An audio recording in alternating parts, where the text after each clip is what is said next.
सोचिए, एक ऐसा पल जब पूरे घर की सच्चाई सिर्फ एक थप्पड़ से बदल जाए। वसुधा के घर में हर कोई मयूर को अपना समझ रहा था, लेकिन तभी चंद्रिका ने सबके सामने मयूर को थप्पड़ मारकर ऐसा राज खोल दिया जिसने पूरे परिवार को हिलाकर रख दिया। आखिर कौन है इस खेल का असली मास्टरमाइंड? क्यों मयूर ने अपने ही लोगों को धोखा दिया?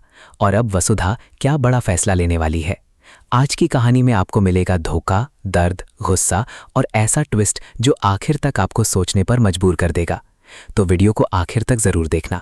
और अगर आपको ऐसी दमदार कहानियां पसंद हैं तो अभी चैनल को लाइक, सब्सक्राइब और शेयर जरूर करें। घर का माहौल पहले से ही बहुत तनाव भरा था। हर किसी के चेहरे पर डर और बेचैनी साफ दिखाई दे रही थी। वसुधा लगातार यही सोच रही थी कि आखिर उसके परिवार के साथ बार बार इतना बुरा क्यों हो रहा है। दूसरी तरफ मयूर हमेशा की तरह सबके सामने खुद को अच्छा साबित करने में लगा हुआ था। वो बार बार यही कह रहा था कि वो इस परिवार को टूटने से बचाना चाहता है। परिवार के कुछ लोग उसकी बातों पर भरोसा भी कर रहे थे, लेकिन वसुधा के मन में कहीं ना कहीं एक अजीब सा डर बैठ चुका था। उसे लगने लगा था कि हर बार सच उसके सामने आने से पहले कोई ना कोई नई चाल चलती जाती है। तभी अचानक घर का दरवाजा जोर से खुलता है और चंद्रिका गुस्से में अंदर आती है। उसके चेहरे पर इतना गुस्सा था कि उसे देखकर हर कोई डर जाता है।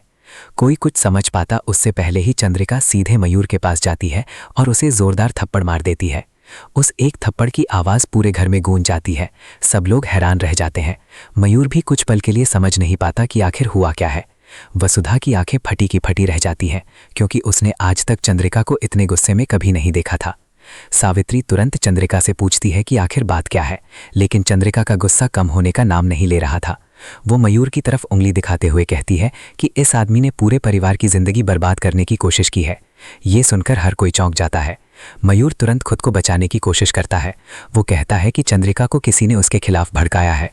वो बार बार खुद को बेगुनाह साबित करने की कोशिश करता है, लेकिन चंद्रिका साफ शब्दों में कह देती है कि अब उसका सच सबके सामने आकर रहेगा। वो कहती है कि मयूर पिछले कई महीनों से इस घर में झूठ और धोखे का खेल खेल रहा था। हर बार जब परिवार पर कोई मुसीबत आई, उसके पीछे कहीं ना कहीं मयूर का हाथ था। ये सुनते ही घर में मौजूद हर इंसान के चेहरे का रंग उड़ जाता है। वसुधा को धीरे धीरे पुरानी बातें याद आने लगती हैं।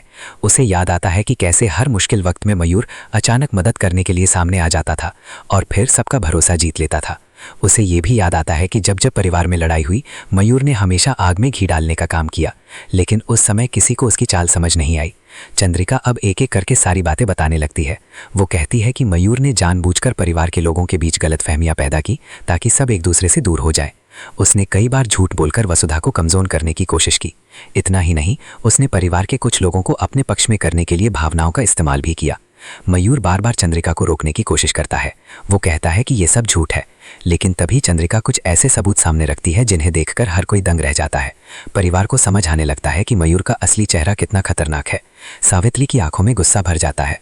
वो मयूर से पूछती है कि आखिर उसने इस परिवार के साथ ऐसा क्यों किया, लेकिन मयूर के पास कोई जवाब नहीं होता। उसका चेहरा डर से भर जाता है। उसे एहसास होने लगता है कि अब उसका झूठ ज़्यादा देर तक नहीं छिप पाएगा। वसुधा अंदर से पूरी तरह टूटने लगती है। उसे विश्वास नहीं हो रहा था कि जिस इंसान पर उसने इतना भरोसा किया, वही उसके परिवार का सबसे बड़ा दुश्मन निकला। उसकी आंखों से आंसू बहने लगते हैं, लेकिन चंद्रिका उसे संभालते हुए कहती है कि अभी बहुत बड़ा सच सामने आना बाकी है। वो कहती है कि मयूर सिर्फ एक मोहरा है, असली खेल कोई और खेल रहा है। ये सुनते ही घर में मौजूद हर इंसान के पैरों तले जमीन खिसक जाती है। सब लोग एक दूसरे का चेहरा देखने लगते हैं। किसी को समझ नहीं आता कि आखिर वो असली इंसान कौन है जिसने पूरे परिवार को बर्बाद करने की साजिश रची। मयूर का डर अब उसके चेहरे पर साफ दिखाई देने लगता है। वो बार बार चंद्रिका को चुप रहने के लिए कहता है, लेकिन अब बहुत देर हो चुकी थी। चंद्रिका की आंखों में साफ दिखाई दे रहा था कि वो आज पूरा सच सामने लाकर ही रहेगी। चंद्रिका की बात सुनने के बाद पूरे घर में डर और बेचैनी फैल जाती है। हर कोई यही जानना चाहता था कि आखिर वो असली मास्टरमाइंड कौन है जिसने इतने समय से इस परिवार को अपने जाल में फंसा रखा था।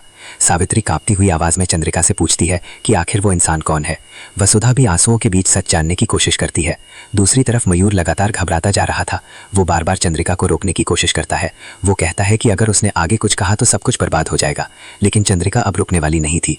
वो साफ कहती है कि इस परिवार ने बहुत दर्द सह लिया है और अब सच छिपाने का कोई फायदा नहीं है।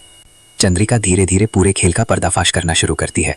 वो बताती है कि घर का ही एक ऐसा इंसान जिस पर सब आंख बंद करके भरोसा करते थे, वही इस पूरी साजिश का असली खिलाड़ी है। उसने मयूर को लालच दिया, उसे पैसे और ताकत का सपना दिखाया। शुरुआत में मयूर सिर्फ छोटी छोटी बातें करता था, लेकिन धीरे धीरे वो पूरी तरह उस इंसान के जाल में फंस गया। चंद्रिका बताती है कि हर बार जब परिवार में कोई परेशानी आई, उसके पीछे उसी मास्टरमाइंड का दिमाग था। मयूर सिर्फ उसके कहने पर काम करता रहा। ये सुनते ही परिवार के लोग हैरान रह जाते हैं, क्योंकि उन्हें कभी अंदाजा नहीं था कि उनका अपना ही कोई इतना बड़ा धोखा दे सकता है। मयूर अब पूरी तरह टूटने लगता है। उसका डर साफ दिखाई देने लगता है। वो समझ जाता है कि अब उसके पास बचने का कोई रास्ता नहीं है। वसुधा उसकी तरफ देखती है और पूछती है कि आखिर उसने ऐसा क्यों किया। वसुधा की आवाज़ में दर्द साफ सुनाई दे रहा था। उसे ये सोचकर सबसे ज़्यादा तकलीफ हो रही थी कि जिस इंसान को उसने अपना समझा, उसी ने उसकी ज़िंदगी को बर्बाद करने की कोशिश की। मयूर की आंखों में आंसू आ जाते हैं। वो धीरे धीरे सच कबूल करना शुरू करता है। वो मान लेता है कि उसने लालच और डर की वजह से ये सब किया। शुरुआत में उसे लगा था कि वो सिर्फ कुछ छोटे काम कर रहा है, लेकिन बाद में वो पूरी तरह उस खेल का हिस्सा बन गया। परिवार के लोग मयूर पर गुस्सा करने लगते हैं। सावित्री उसे कहती है कि उसने सिर्फ वसुधा ही नहीं, बल्कि पूरे परिवार का भरोसा तोड़ा है। घर का माहौल पूरी तरह बदल चुका था। हर किसी की आंखों में गुस्सा और दुख दिखाई दे रहा था। लेकिन तभी वसुधा खुद को संभालती है। वो आंसू पोंछकर खड़ी होती है और कहती है कि अब रोने का समय खत्म हो चुका है, अब सच का सामना करना होगा। उसकी आवाज़ में पहली बार एक अलग ताकत दिखाई देती है। वो कहती है कि अगर परिवार एकजुट रहेगा तो कोई भी उन्हें तोड़ नहीं सकता। चंद्रिका भी वसुधा का साथ देती है और कहती है कि अब उन्हें डरने की नहीं, बल्कि लड़ने की ज़रूरत है। मयूर बार बार माफ़ी मांगने की कोशिश करता है। वो कहता है कि उसने बहुत बड़ी गलती कर दी, लेकिन वसुधा साफ कह देती है कि कुछ गलतियां इतनी बड़ी होती हैं कि उन्हें आसानी से माफ नहीं किया जा सकता। ये सुनकर मयूर पूरी तरह टूट जाता है। तभी अचानक एक नया मोड़ सामने आता है। घर में मौजूद फोन पर एक रहस्यमयी कॉल आती है। जैसे ही फोन उठाया जाता है, दूसरी तरफ से सिर्फ एक आवाज़ सुनाई देती है कि खेल अभी खत्म नहीं हुआ है।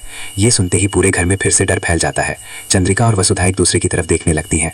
उन्हें समझ आ जाता है कि असली लड़ाई अभी बाकी है। परिवार को तोड़ने की साजिश अभी खत्म नहीं हुई। आखिरी पल में हर किसी के चेहरे पर डर और तनाव साफ दिखाई देता है। वहीं दूसरी तरफ कहीं दूर बैठा असली मास्टरमाइंड मुस्कुरा रहा होता है, क्योंकि उसका अगला कदम अब शुरू होने वाला था।